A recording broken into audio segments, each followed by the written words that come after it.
back to everyone who's watching Mama Rwagasawa TV. You're going to be with me, Princess Mugisha.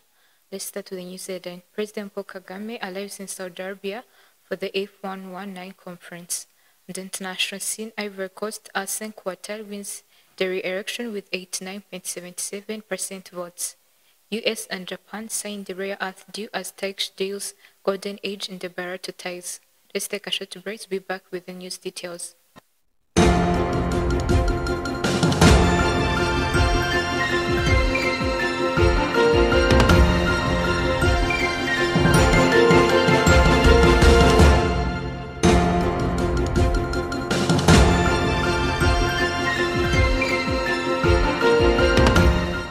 Welcome back into the news details, and let's start our news in Rwanda, where President Paul Kagame has arrived in the capital of the Saudi Arabia, where he's joining the global leaders, leading investors and innovators, CEO and policymakers in government, business and technology for the 9th edition of the Future Investment Initiative Conference.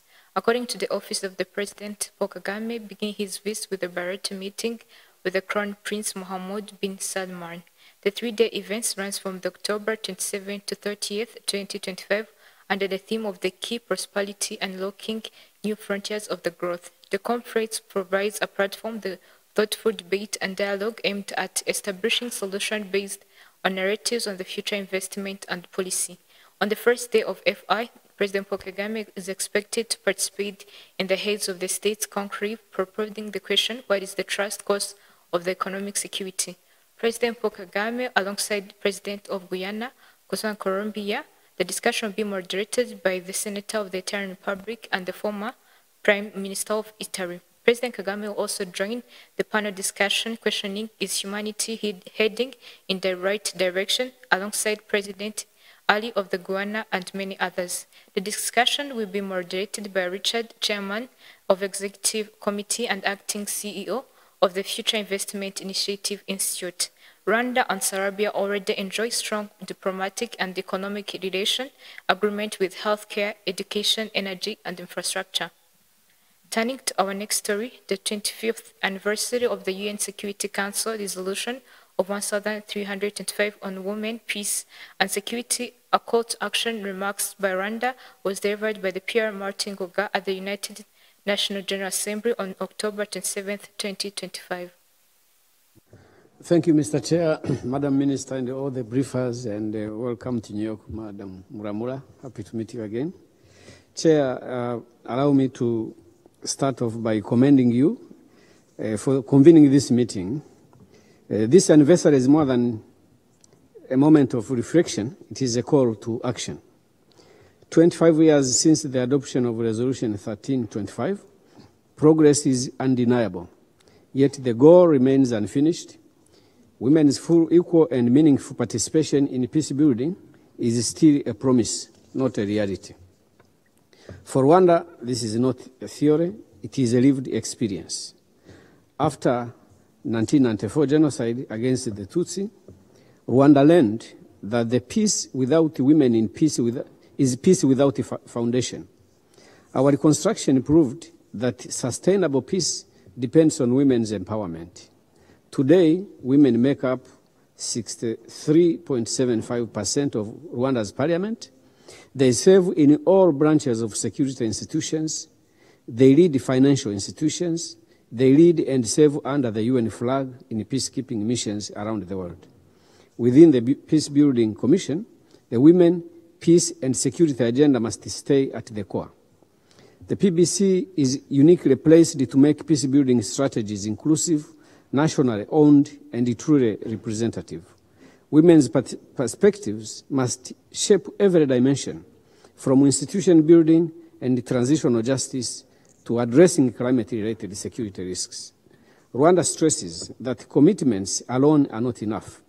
They require investment, adequate, predictable, and gender-responsive financing. Without resources, the WPS agenda cannot move from words to action. We also call for stronger partnerships between the PBC, the Peacebuilding Fund, UN Women, and regional organizations, including the African Union. Together, we must turn commitments into tangible progress in countries emerging from conflict. As we mark this milestone, Rwanda reaffirms its unwavering commitment to the women, peace and security agenda at home, across our region and globally. We will continue to share our experience, support peer learning and champion women's leadership as the cornerstone of lasting peace. I thank you for your attention.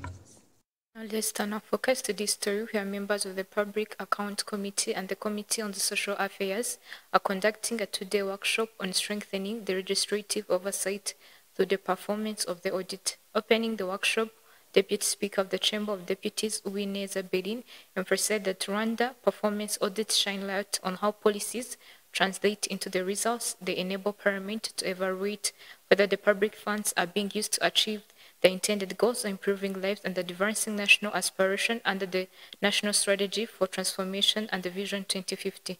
Let's take a short break to be back into the international news.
Let's take a look onto the international news where the Japan's new Prime Minister sent Turkish leveraged the United States leader Donald Trump with the praise and the vows of the golden age of ties on his visit to Tokyo on Tuesday before inking a deal with Washington at securing critical minerals. Kamikaze proceeds.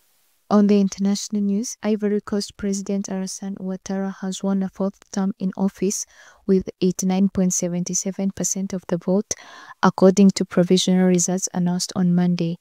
The 83-year-old incumbent's victory came amid historically low voter turnout and the disqualification of key rivals, including former President Laurent Gbagbo and Bakar Tijantiam. Ouattara's closest contenders, former Commerce Minister Jean-Louis Billon and former First Lady Simone Gbagbo, secured just 3% and 2.4% of the vote, respectively, and promptly conceded, ensuring a peaceful election outcome unlike the violent 2010 post-election crisis. The election saw only 50% voter participation, reflecting widespread voter apathy and weakened opposition. Analysts wonder the results underscores trends of constitutional engineering and democratic erosion in West Africa.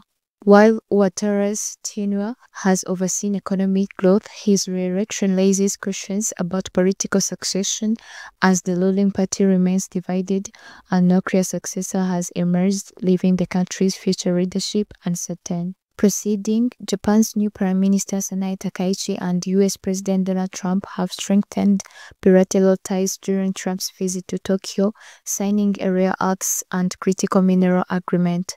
Takaichi, Japan's first female leader, praised Trump's conflict mediation efforts, including a ceasefire in Thailand, Cambodia, and the Gaza deal, and announced plans to nominate him for Nobel Peace Prize. She vowed to usher in a golden age for Japan-US relations, emphasizing mutual prosperity and security. The deal aims to secure resilient supply chains for rare earths following China's recent industry restriction, which has prompted Trump to threaten tariffs. Trump reaffirmed the US-Japan alliance as strongest level and highlighted ongoing Asia trade talks, including potential agreements with China. Trump's visit also included engagements with US naval forces and Japanese business leaders, signaling deepening economic and strategic partnership. Concluding on the international news, Hurricane Melissa, a Category 5 storm, threatened to unleash unprecedented destruction on Jamaica as it approached the island on Tuesday. Prime Minister Andrew Holness warned it could become Jamaica's most devastating hurricane on record. The storm, with maximum sustained winds of 175 mph, had already claimed at least 4 lives in Haiti and the Dominican Republic. Melissa's movement less than 3 miles per hour meant prolonged exposure to extreme winds and heavy rainfall, raising the risk of catastrophic flash floods, landslides, and infrastructure damage. Authorities forecast up to 40 inches of rain and the potential of 13-foot storm surge along Jamaica's southern coast. After battering Jamaica, Melissa was expected to move north across eastern Cuba while continuing to impact Haiti and the Dominican Republic. Experts noted that climate change is intensifying hurricanes, making storms like Melissa more destructive and deadly. Kamikaze Justin, Mama Urga Gasabo TV.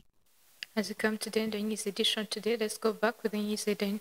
President Paul Kagame allowed in Saudi Arabia for the F119 conference. On the international scene, Ivory Coast Alassane wins the re-election with 89.77% votes. The US and Japan signs a rare earth deal as tech hails golden age in bilateral ties. Thanks for having me. Stay tuned.